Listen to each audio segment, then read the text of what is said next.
নতুন টপিক মানবদেহের রক্ত, এই নিয়ে আলোচনা করব।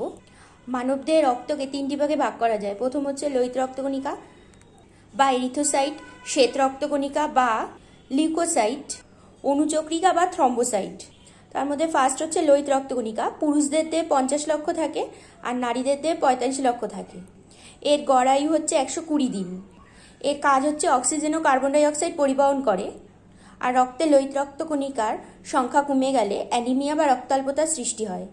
আর এর উৎসস্থল হলো লাল অস্থিমজ্জা। এরপর হচ্ছে শ্বেত রক্তকণিকা। আর শ্বেত রক্তকণিকার পরিমাণ হলো 6000 থেকে 8000-এর মতো। শ্বেত রক্তকণিকা 1 থেকে 15 দিন বাঁচে। আর শ্বেত রক্তকণিকা অস্থিমজ্জা আর লসিকা পিণ্ড থেকে সৃষ্টি হয়। শ্বেত রক্তকণিকার পরিমাণ বেড়ে গেলে ব্লাড ক্যান্সার হয়। এবার হচ্ছে অনুচক্রিকা। অনুচক্রিকার পরিমাণ হচ্ছে 15,000 থেকে 38,000-এর মধ্যে।